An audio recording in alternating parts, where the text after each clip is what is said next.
এই তো ইসিআই এটা কাজ করছে, ইসিআই ফিডব্যাক দিচ্ছে, ইসিআই তো বলছে যে ফ্রি অ্যান্ড ফেয়ার ইলেকশন যেটা আছে একদম বেরাবে।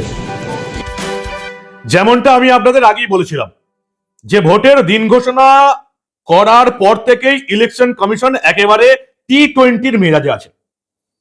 ভোট ঘোষণার কয়েক ঘন্টার মধ্যে মমতা বন্দ্যোপাধ্যায়ের প্রথম 5 ব্যাটসম্যানকে একেবারে প্যাভিলিয়নে ফেরত পাঠিয়ে দিয়েছিল।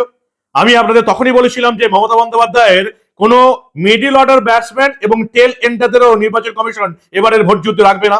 ঠিক সেটাই হলো। 5 জন প্রাথমিক ব্যাটসম্যান, মিডল অর্ডারের ব্যাটসম্যান এবং টেল এন্ডার প্রত্যেককেই প্যাভিলিয়নে ফেরত পাঠিয়ে দিয়েছে নির্বাচন কমিশন। অর্থাৎ মমতা পুলিশ প্রশাসনের কাউকেই এবারের ভোটে কোনো সক্রিয় ভূমিকায় রাখা যাবে না।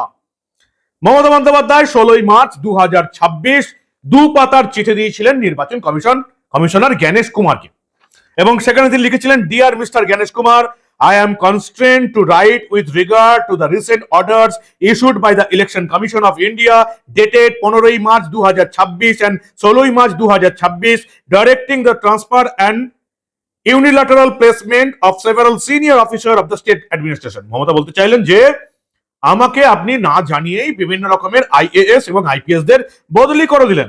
আর্টিকেল 324 অনুযায়ী এটা কিন্তু একেবারেই ঠিক হচ্ছে না।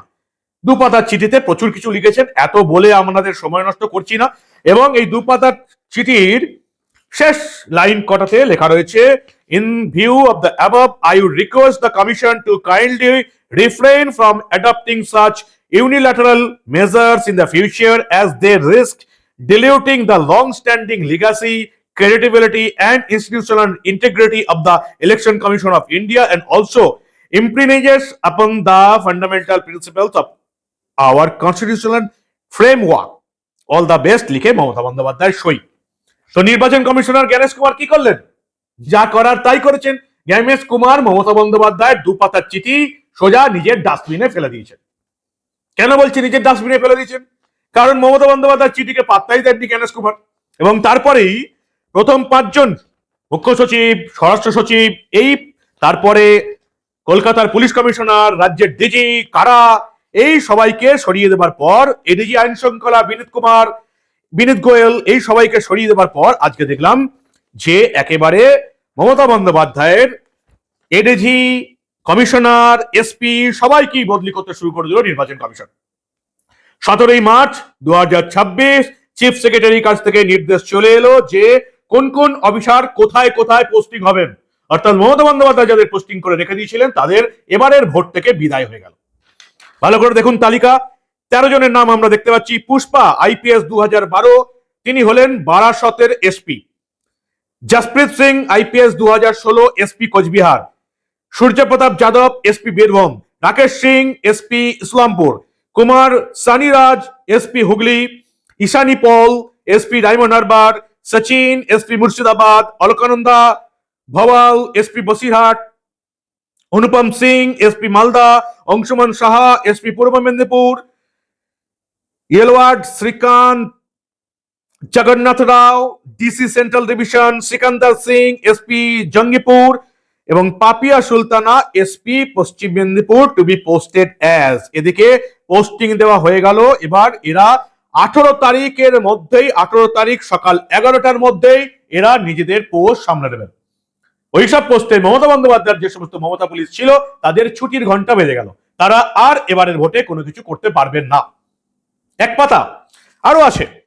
এরপরে দেখলাম 17 মার্চের ডেটেই আবার চিফ সেক্রেটারিকে আবার চিঠি।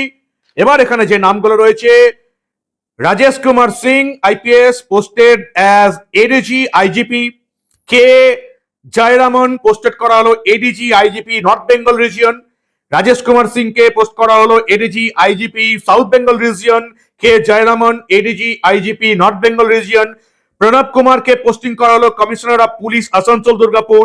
অখিলেশ কুমার চতুর্বেদীকে পোস্টিং করা হলো commissioner of police Howrah. Shri Amit Kumar সিংকে পোস্টিং করা হলো কমিশনার অফ পুলিশ ব্যারাকপুর। আর Sunil Kumar Yadav posted as commissioner of police Chandannagar. এরাও 18 তারিখ সকাল 11টার মধ্যে নিজেদের দায়িত্ব ভাগ করে নেবেন।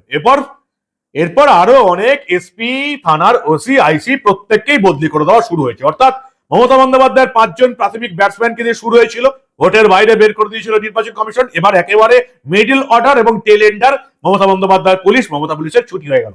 ইলেকশন কমিশন পরিষ্কার প্রত্যেককে দায়িত্ব দিয়ে দিল যে মমতা পুলিশের উপর ভরসা নেই, অন্য কোন পুলিশ অফিসার আইএএস আইপিএস দের ভরসা করে তাদের পোস্টিং করে দেওয়া হলো।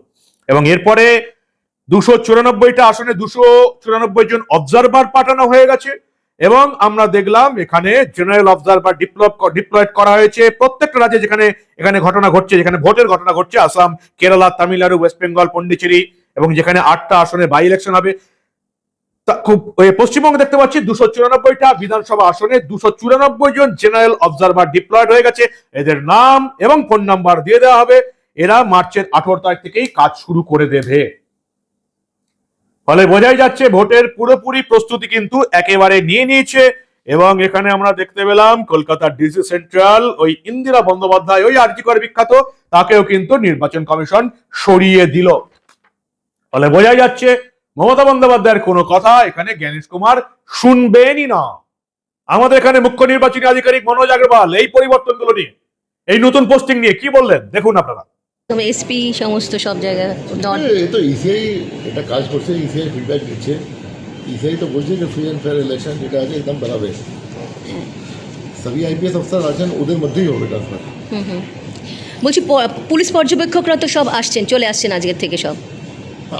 আজ থেকে আসবেন, পুলিশ পি আসবেন, জেনারেল পি আসবেন, সবই এক্সপেন্ডিচার আসবেন। এখন তো ইলেকশন অ্যানাউন্স হয়ে গেছে, এখন কি আছে, এখন তো আসবেনই। বলছি কোথাও কি ভিজিট করতে যাবেন এর মধ্যে? এখন যাবো না, 3-4 দিন পরে যাবো। আর এখনো প্রশ্ন আছে যে সাপ্লিমেন্টারি লিস্ট কবে বেরোবে? সাপ্লিমেন্টারি লিস্ট তো আজকেও মিটিং আছে বিকেলে 5টার সময়, আচ্ছা, হাইকোর্টের মিটিং আছে, সব তৈরি চলছে। সাপ্লিমেন্টারি লিস্ট 37 বেরো যাবে। ওকে, থ্যাংক ইউ। পরিষ্কার চিঠির পর চিঠি চলে আসছে চিফ সেক্রেটারির কাছে, কিছু করারও নেই। এই অফিসাররা 18ই মার্চ বেলা 11টার সময় কিন্তু দায়িত্ব নিয়ে নেবেন এবং পরিষ্কার লেখা আছে further the officers transferred out shall not be posted at any election related post till the completion of the election। অর্থাৎ যাদেরকে ট্রান্সফার করে দেওয়া হলো, ট্রান্সফার আউট করে দেওয়া হলো যাদেরকে, তারা আর ইলেকশনের কোনো কাজ করতে পারবেন না। অর্থাৎ মমতার পুলিশ আর কোনো কাজ করতে পারবেন না। যাদেরকে দায়িত্ব দেওয়া হলো তারাই এবার দায়িত্ব পালন করবেন। কি বলবেন আপনারা? ইলেকশন কমিশন একেবারে টি-20 খেলছে ভোট ঘোষণার পরের দিন থেকেই। ফলে এবারে যে আর ওই ডাল গলবে না মমতা বন্দ্যোপাধ্যায়ের, সেটা এবার বোঝাই যাচ্ছে। কিন্তু তবু একটা কথা বলবো, কেন্দ্রীয় ফোর্স কার হাতে থাকবে সেটার উপরও অনেক কিছু নির্ভর করছে। এবং আপনারা জানেন গতকাল বিজেপির তরফ থেকে প্রায় অর্ধেকের কাছাকাছি আসনে নিজেদের প্রার্থী তালিকা ঘোষণা হয়ে গেছে। আজকে এই প্রতিবেদন যখন করছি তখন আর কিছুক্ষণের মধ্যে তৃণমূলের প্রার্থী তালিকা ঘোষণা হবে এবং বাকি বিজেপির প্রার্থী তালিকা আজকে বা কালকের মধ্যে ঘোষণা হবে, এমন একটা খবর রয়েছে। ফলে ভোটের লড়াই একেবারে মারমার কাট যে শুরু হয়ে গেল সে কথা বলাই যায়। আর মমতা বন্দ্যোপাধ্যায়ের কোনো কথা যে নির্বাচন কমিশনার শুনছেন না, জ্ঞানেশ কুমার পাত্তাই দিচ্ছেন না, সেটা আর বলার অপেক্ষা রাখে না। পিসি কিন্তু এবার ফ্যাসাদে পড়ে গেছেন। কি বলবেন আপনারা? পরিবর্তন চাই, না হলে এই রাজ্যে বাঁচার কোনো রাস্তা নেই। এই চোর, চিটিংবাজ, দুর্নীতিবাজ, তোষণবাজ রাজনৈতিক দলটাকে হারাতেই হবে, নাহলে মানুষের কোনো বাঁচার রাস্তা নেই। এত কিছু কাণ্ডের পরেও যারা মমতা তৃণমূলকে ভোট দেবে তাদের গায়ে মানুষের চামড়া আছে বলে আমি অন্তত বিশ্বাস করি না। আর এর পরেও মমতা তৃণমূলকে যারা ভোট দেবার চেষ্টা করবে নিজেদের সংকীর্ণ স্বার্থের জন্য, তারা নিজেদের কর্মফল এই জীবনেই শোধ করে যাবে, সেটাও আর বলার অপেক্ষা রাখে না। কি বলবেন আপনারা? পরিবর্তন হবে? আপনাদের মূল্যবান এবং গুরুত্বপূর্ণ মতামত জানান দা নিউজ বাংলার কমেন্ট সেকশনে। দেখতে থাকুন দা নিউজ বাংলা। আমরা আবার এই রাজ্যে ঘটে যাওয়া ইলেকশন সংক্রান্ত এমন অনেক তথ্যই চেপে রাখতে দেব না।